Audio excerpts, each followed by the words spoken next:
사도신경 하심으로 8월 18일 화요일 새벽 기도회를 시작하겠습니다. 나는 전능하신 아버지 하나님 천지의 창조주를 믿습니다. 나는 그의 유일하신 아들 우리 주 예수 그리스도를 믿습니다. 그는 성령으로 잉태되어 동정녀 마리아에게서 나시고 본디오 빌라도에게 고난을 받아 십자가에 못 박혀 죽으시고 장사된 지 사흘 만에 죽은 자 가운데서 다시 살아나셨으며 하늘에 오르시어 전능하신 아버지 하나님 우편에 앉아 계시다가 거기로부터 살아있는 자와 죽은 자를 심판하러 오십니다. 나는 성령을 믿으며 거룩한 공교회와 성도의 교제와 죄를 용서받는 것과 몸의 부활과 영생을 믿습니다.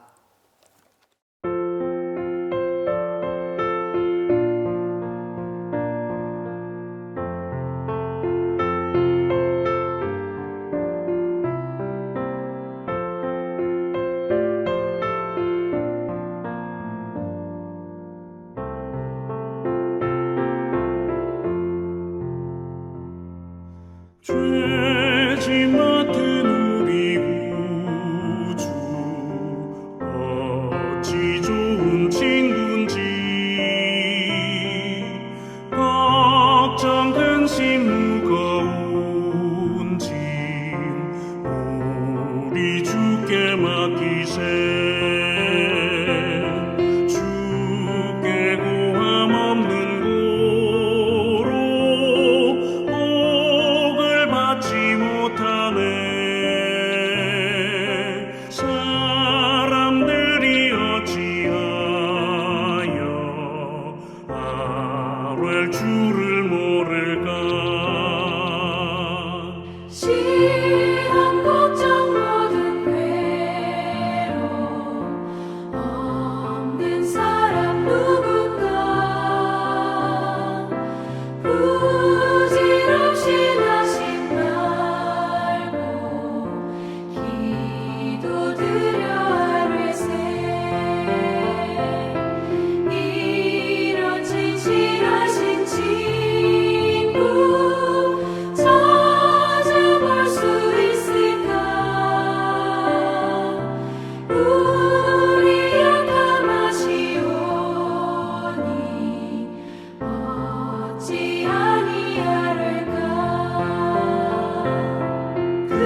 오늘 우리에게 주신 하나님의 말씀은 창세기 41장 1절에서 8절입니다.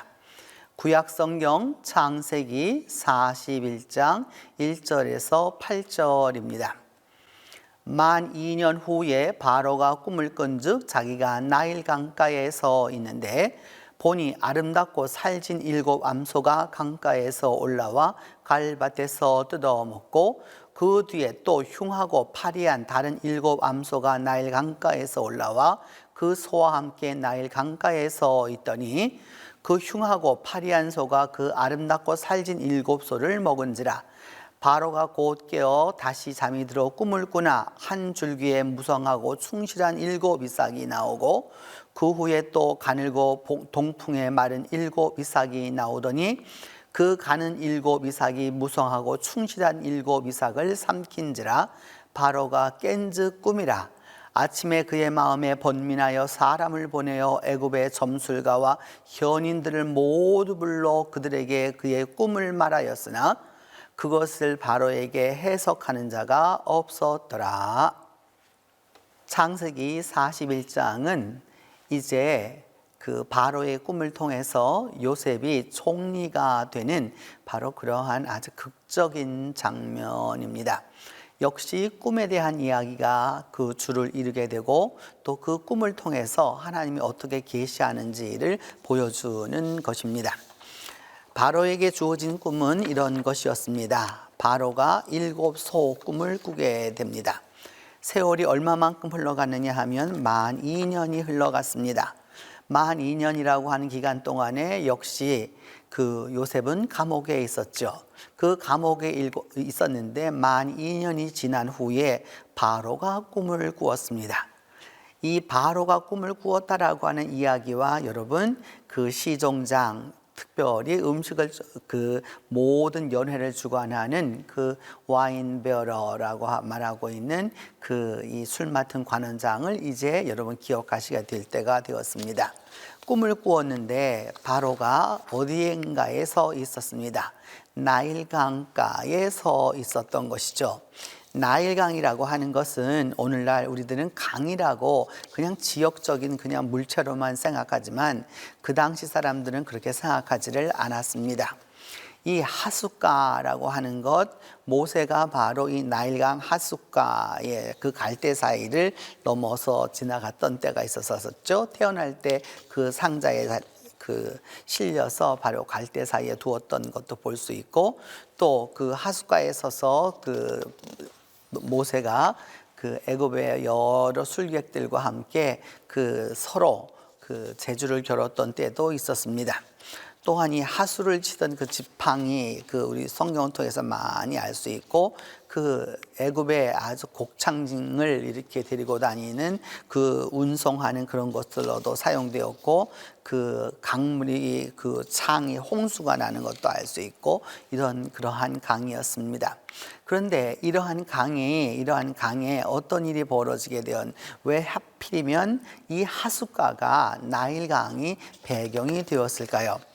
나일이란 조금 전에 말씀드렸던 대로 이렇게 농경과 또 사람의 삶과 연관되어 있는 그냥 일반적인 우리가 생각하는 지역적 강이 아니라 하숫가라고 하는 이 하수라고 하는 나일이라고 하는 것은 하피라고 하는 신이 다스리는 바로 그런 것이었습니다. 그러니까 하숫가에 서 있다라고 하는 말은 하피 신의 지은 계시를 받고 있는 것입니다.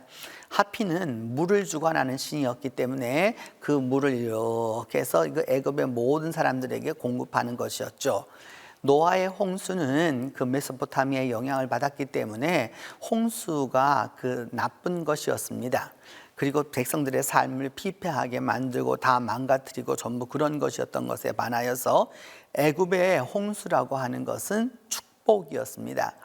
그 해마다 들어오는 물은 달랐지만 물이 서서히 늘어나서 그리고 그것이 와서 가라앉았다가 다시 이렇게 물이 빠지게 됨으로써 그 나일이라고 하는 것은 이들에게 있어서는 엄청난 축복의 신이었습니다. 이렇게 축복의 신인 그 하숫가에 서 있게 되었다라고 하는 것은 특별히 바로가 이런 꿈을 꾸게 되었다는 것은 국가적으로 어떤 일이 분명히 벌어진다라고 그 당시 사람들은 믿었던 것이죠. 그래서 보니까 아름답고 살찐 7 암소가 그 하수에서 올라와서 가을밭에서 이렇게 뜯어먹고 있는데, 그 다음에 또 다른 7 암소가 올라와서 그 호숫가에 함께 서 있었습니다. 이 소라고 하는 것도 그냥 우리는 당연히 그냥 암소라고 생각하지만, 동물로 생각하지만, 이 고대 이집트 사람들에게 있어서는 그런 것이 아니었습니다. 소란 그냥 우리가 생각하는 그런 소가 아니고 소도 신이었습니다. 이 신은, 소로 형상화되는 이 신은 하토르라고 하는 여신입니다. 이 하토르라고 하는 여신은 특별히 18왕조, 19왕조 그 사이에서 많은 영향을 미치게 되었는데, 그 하토르는 그 왕실을 수호해 주는 신이었고, 그 하토르에게 소의 뿔이 그 하늘을 떠받친다고 믿었습니다. 그리고 하토르는 축복의 신으로 음악과 춤과 사랑을 감당하는 그런 신이었습니다. 그래서 이 하토르의 신전이 지금도 가보면 참 많이 남아 있고, 그 이집트에 가보면 암소의 뿔로 형상화되는 것은 다 이 하토를 형상화하는 것으로 보면 되는 것입니다.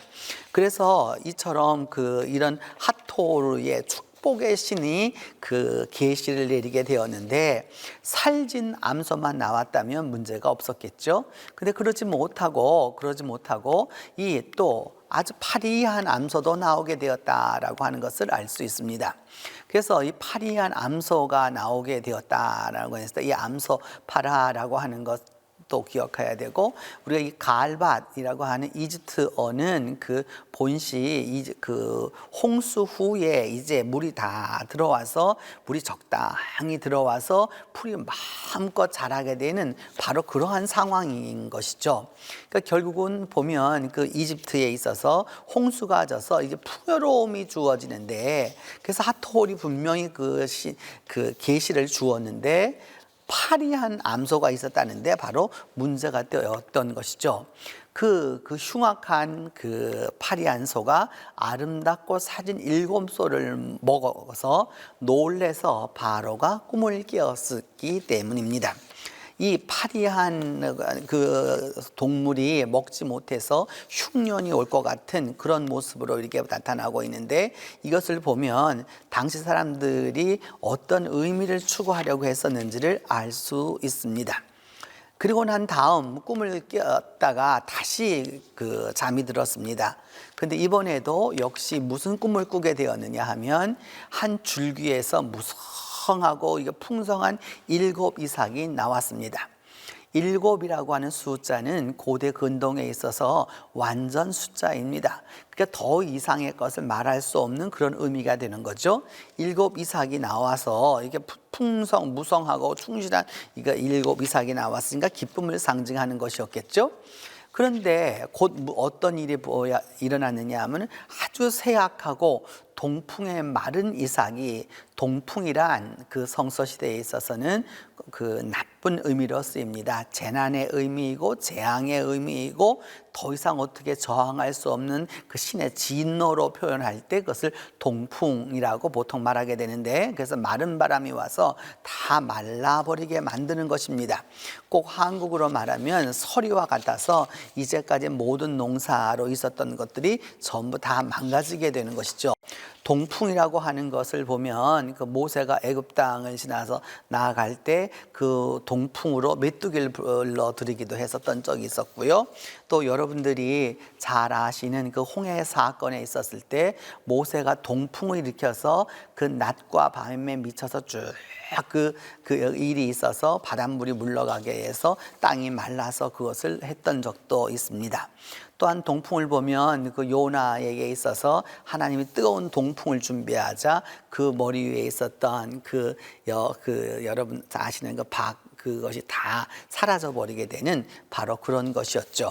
그런 동풍은 곧 그 재난의 동풍인데, 이 일곱 이삭이 이게 쫙 그래서 충실한 일곱 이삭이 있는데, 거기에 그 쇠약한 일곱 이삭이 올라오더니 그 깨게 되었습니다.